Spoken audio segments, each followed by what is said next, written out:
session objectives today is I really just want to share what I've learnt on my journey so far and basically give you 5 tips and tricks that will benefit beginners in Power Apps. And these are things that I wish I knew right at the beginning when I started creating Power Apps. And these tips and tricks are things that have become the foundation of all apps that I build. So everything that I say today, I still use when advancing my forms. So to do that, I will go through a little bit of an agenda. So we've got some standalone forms versus SharePoint lists. I'll go through designing your form and your SharePoint list, how permissions and confidentiality can be managed within your list and your form, navigating around the Power Apps Web Designer, and then we'll have a look at editing and advancing your form. So let's start with what a SharePoint list is versus a standalone app. So while the differences within Power Apps aren't too different, it is important to know the differences when you're creating the app because it's not easy to change between the two once you have created an app in one of these ways. So first we've got the customized SharePoint list. So basically the differences are, without me going too in depth because I want to keep to the half an hour, the permissions, the end user interaction, the mobile, and then getting to design the form for a customized SharePoint form is all through SharePoint, and I'll show you how that works. For a standalone app, the permissions, end user interaction, setup, and the mobile interaction is all through the Power app. So that's the main difference. But I will go a little bit, I'll show you how we set those up. But for the remainder of this presentation, I'm going to be solely focusing on a customized list form. While most of the things can be used in both, I am focusing on that customized list form as it's a really good place to start as a beginner. So as I said, we've got the 2 types. So the first one is the customized list form, and I'm going to show you how we can create that customized list form. So first what we do is we navigate to our SharePoint site and the SharePoint list that we would like to create the form for. And then in the navigation bar, you'll see that we have a Power Apps button. Once we select that, we select the Customize form. So that's creating that customized SharePoint list form. Now the other way we said was the standalone app. So there's 2 ways we can create that standalone app. The first way is through the SharePoint list. So we can select the Power App button again, and then you'll see that top option there is create an app. You then need to create the link to the data in the form. The other way is through Power Apps itself. So we go to the app launcher and we select Power Apps. And then on the far left navigation, we can select create. And then we can create an app from blank. So that's a standalone app. So what to use when? Mainly we go by this is if your users are mainly SharePoint and computer based, we would suggest a customized list form. And that's mainly because it loads faster in SharePoint. If people are using SharePoint all the time, that list is going to load a lot faster than a standalone app. But if form users are mainly using their phone, then we would suggest using a standalone app. So designing your SharePoint form, so your form and your SharePoint list. So SharePoint integrated Power App forms allows users to enter data which will actually be stored in the SharePoint list. Power App forms can be made up of many different controls which can be predefined by the columns that you create. So it's important to put some time into designing the form. How I do that is I design a mock-up. So on the far left-hand side of this picture here, you'll see that I've just created a picture of what I actually want my basic incident form to look like. So I'm not worrying anything about SharePoint or anything like that at all at the moment. I'm just kind of mocking out what I would like the end user to see and what the information I would like the input to be. Once I've got that, I kind of start thinking about the type of column that I want that information to be. So I then map it to a SharePoint column. And just a point to note here, if you are using a multi-line column in SharePoint, to change the settings to plain text so that when people copy and paste things, it doesn't paste the format as well. And then on the far right of the picture, I've actually got my internal name. And what this means is this is the name that I'll create the column with, and then I can rename it later. And the reason that is important is it's just we want to create a URL friendly name. So this is tip number 1 for you guys. So create the list name and each field name with a URL friendly name. So no spaces, and then recreate it after you've created it, so that to add the spaces and the special characters. So that's all good, me saying that right there, but let's have a look at how that works. So here I am in my SharePoint site and I want to create the list. So I select new and list, and then I start typing the name, and you can see there I've entered it with no spaces. So I'm going to select create, and then from there you'll see again it's got no spaces. So I need to go to the cog and then list settings. Once I get into list settings, I can then add the spaces and the characters that I need back into that SharePoint list.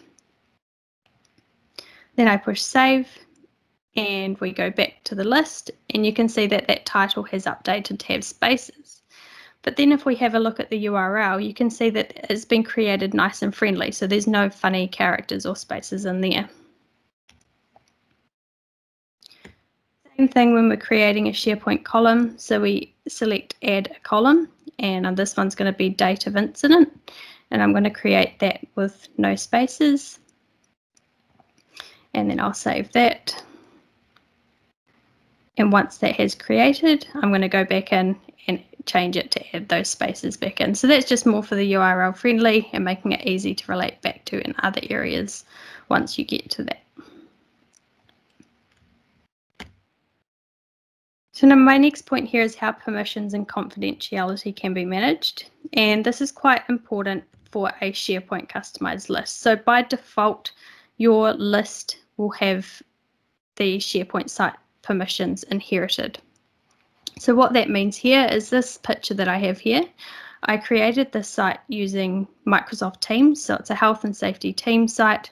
So all the members of this team currently have edit access to the list and the item levels.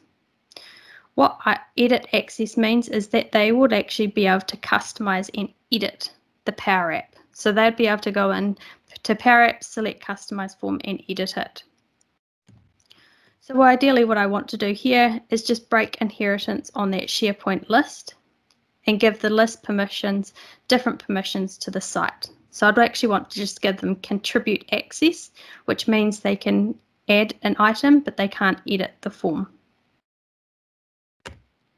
So to do that, what I do is I go to the settings cog, and this time I'm going to select list settings.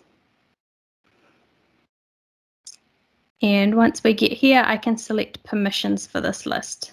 So once I select permissions for this list, you'll see that it currently says that it's inheriting from its parent, as I described, so they've got edit access. So to change this, I'm just going to select the stop inherit permissions and OK.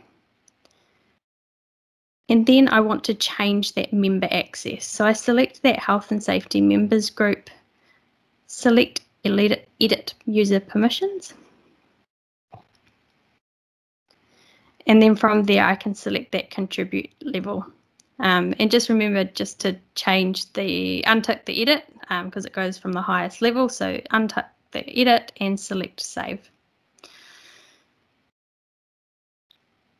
So now our users have contribute access, so they can add items without editing the form. But as this is a health and safety form, item level permissions can be confidential to the manager and the person themselves. So the next step I want to take is to actually create separate item level permissions. So what that means is a person can view, create and edit their own items, but they can't see anyone else's in the list. How do we do that? Again, we go back to our list settings, but this time instead of going to permissions for this list, I'm going to go to the one that says advanced settings. So what this does, the second one down, we've got item level permissions there, and you can see by default it's read all and create and edit all, but we just want to change those to specific to the user. So once we've done that, we select OK. And just to show you how that works, I'm going to show you through my profile. So at the moment I am logged in on my profile, and I can see 3 items that have been added to this list. And then what I'm going to do is quickly switch to Bambi's profile there. You see she had 1 item at the bottom. This is at the same time, and you can see that she can only see that 1 item. So you can keep confidentiality to the employee and their manager or whoever needs access throughout that SharePoint list. That's my tip number 2. Adjust the SharePoint site permissions to enable end users to complete the form without the ability to make changes to the form.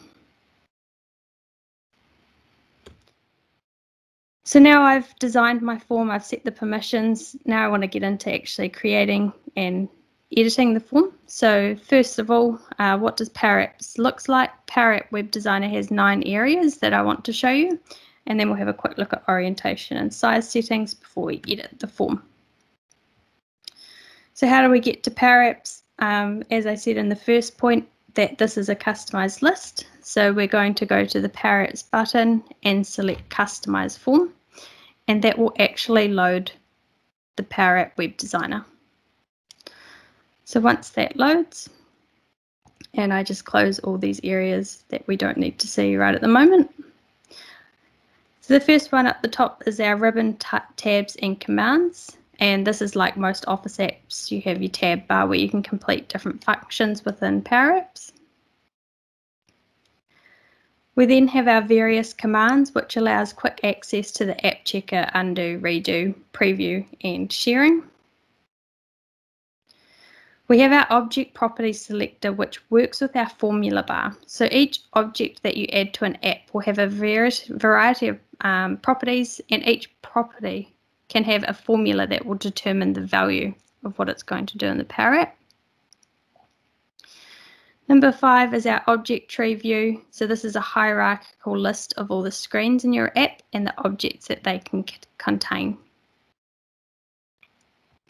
Then we have our app canvas. So this is where you will build and design each app, and you can drag and drop, etc. on the app canvas.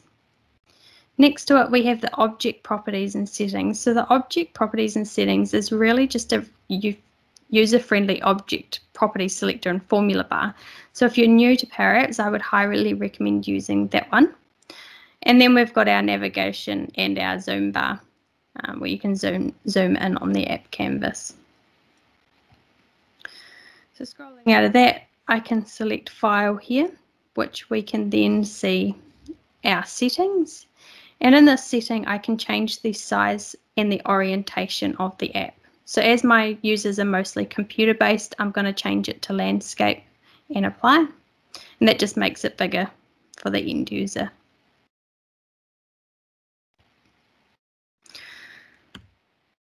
I've got it all set up. Now let's edit the SharePoint form.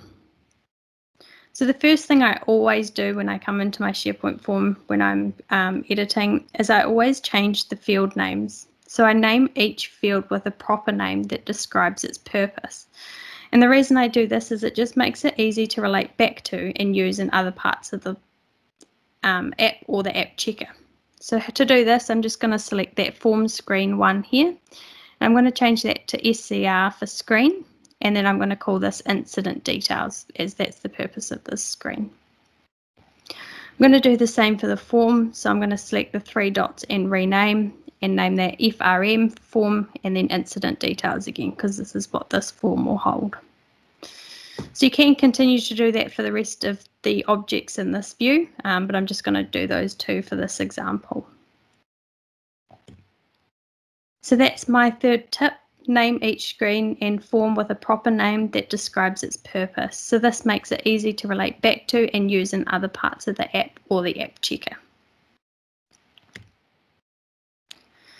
So now here what to do is add our SharePoint column. So at the moment you can see that it's only the title and the employee name that are there. So we want to add some more columns. So we select the form and we scroll across to edit fields, and you'll see that those two are in the fields pane. So we can drag and drop the order in this fields pane, and then if we select add field, this is where our SharePoint columns are held. So we can go through and enter all of these. So I'm just entering the ones that I've had on my design mock-up. And once we push add and close out of that fields pane, we can see that all of those columns have been added. I'll quickly change that to horizontal, and then we have it all on one screen.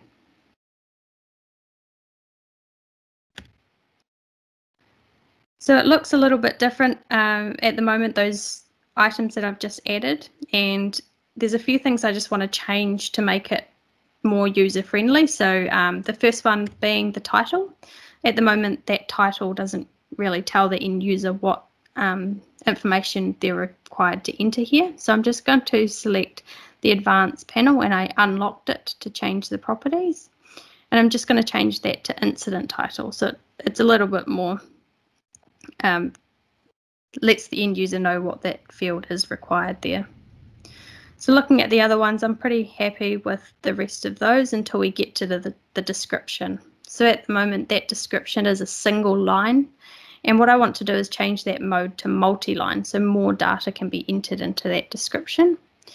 And then I can drag and drop it bigger so that it makes the end user, allow the end user to enter more information and see it on the screen. And then I'll jump down to date of incident. So at the moment, this date of incident is in US format, and in New Zealand we show it differently. So I scroll down to format on the advanced panel, and I just enter the New Zealand format in quote brackets, and that will change how it displays on the form. The last one I'm going to change at the moment is the confirmation title. So at the moment that title just said confirmation, but I just want that to say a statement rather than just that confirmation. So I've entered in that data. I'm going to select wrap text on the properties so that it all fits on one screen. And then we'll drag and drop that into place. Then I can change the text all to 15, as that's what the other two were when we loaded the app originally. So now it looks all the same. So we have a pretty basic form already, so this could be used almost now. But the next thing we want to do is add a success screen. So to do this, I'm going to scroll up to the top where we see new screen, and you'll see that there is actually a success template there.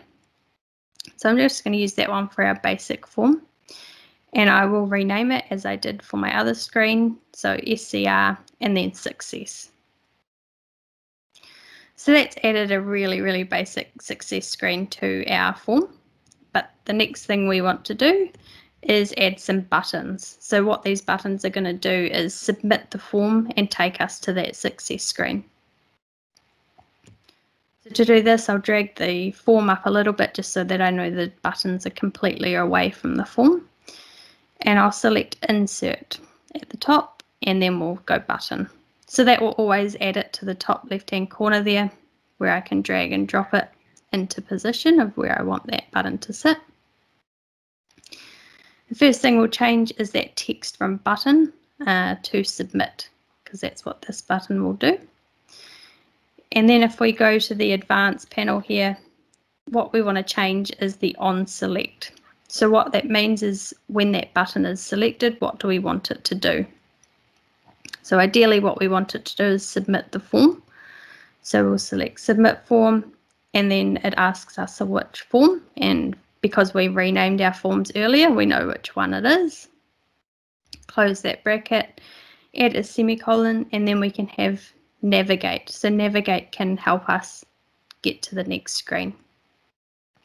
So it's asking us for the target screen, which is the success screen, and then a comma, and then just how we want to transition to the success screen. So we'll just use a cover at the moment, and then end bracket. So then we have our submit button, The other button I'd like to add is just a cancel button, just in case someone comes in and they don't really actually want to complete the form at the moment. So we select the insert button again, drag and drop that button to the bottom right-hand corner, bottom left-hand corner, sorry. And we will change that text from button again, but this time we'll change it to cancel. So on that select there, we want to change that to a formula called request hide, which basically just cancels out of that new form. So we'll enter that into there with a closed bracket, and that's our cancel button. So if we scroll back out, we can see that that cancel button is currently just a little bit bigger than the submit. So I'm going to use the properties of the submit. So I'll grab the width and the height, and I will click on the cancel and just make those exactly the same. So that will change the size, and then I can drag and drop it in line with that submit button.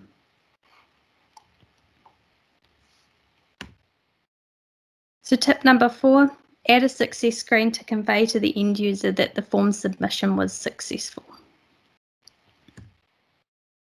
So now we just want to add some quick finishing details just to finish off the form. So the first thing we're going to do is add a title, and I'm going to speed up a little bit so we can get through this. So we'll add a custom field by using the 3 dots on the fields pane. And what that custom card does is it gives us the ability to add text into that custom card, but it sits with the form, so it will sit nicely. So we'll drag and drop that to the top, and then we can insert some text into that. So if we select insert label, then I can change that to the title name, and then I can just change the size of the text, etc., using the properties on the left hand side. So I'll drag and drop that into place, and I want to add a divider. So to add a divider, I normally just use a rectangle, and that enters quite a big rectangle, but by just using the properties, we can change it to a width near the width of the form and to the height of 2. So I changed it to grey as well. And the last thing I'll add is a logo. So I selected insert media, add an image, and then I can select something from my computer, which I can then also just drag and drop into place.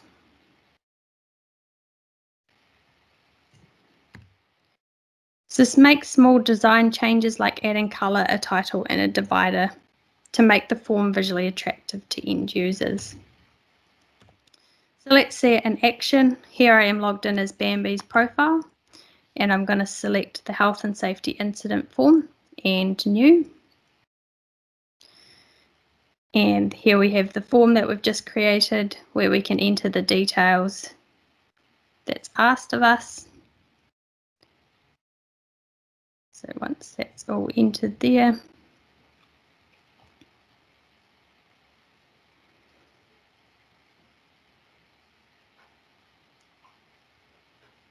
almost there, we can select submit. So that submits the item, and then once we refresh on that page, we can see that item in the SharePoint list.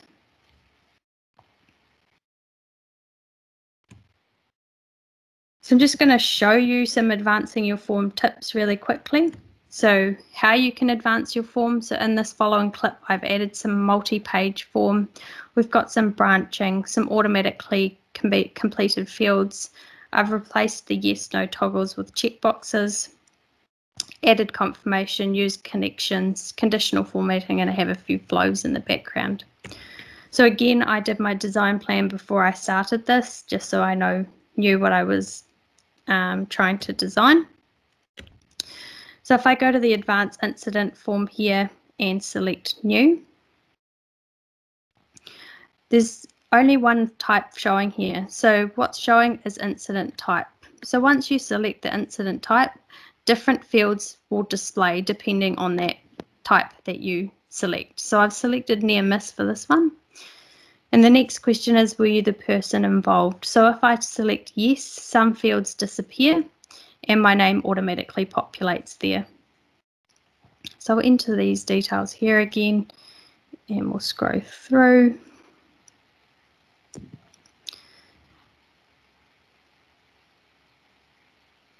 And select continue. So that continue takes us to a second form, which is advancing from our basic form. How serious could it have been? So we've got some check boxes there.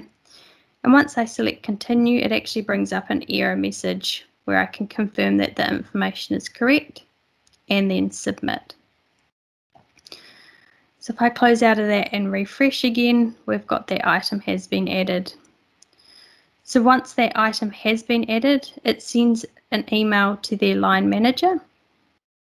So if I just go to my profile as I'm Bambi's manager, we can see that I've received an email to say that she's submitted an item. So once I've got that, I can go into the list here. And there's a little bit of conditional formatting to grey out closed items. And then we've also got some buttons in the SharePoint list. So these trigger flows. And I'm just going to select this mark status as pending and select run flow. And what that will do is it will send Bambi an email to say that I've received it and it's now pending. And it will also update that SharePoint column from new to pending. So if we just refresh here and scroll across, we'll see that status has now changed to pending. My additional tip for this is make use of other available products like flow and conditional formatting on the list to make your overall process simplified and easy to use. So here are my 5 tips to take you to the next level. So just recapping on what I've gone through. So remember to create the list name in each field with URL friendly spaces. Adjust the SharePoint list permissions to meet your requirements of who can view, edit the form and items in the list. Rename items in your tree view to make the screens and forms easy to relate back to. Add a success screen to convey the submission was successful, and then make those small design changes to make the form visually attractive to end users. So here's just a code to please fill out our survey. Your feedback is appreciated. And then just thank you for joining me. And there are some of my details for my LinkedIn and Twitter.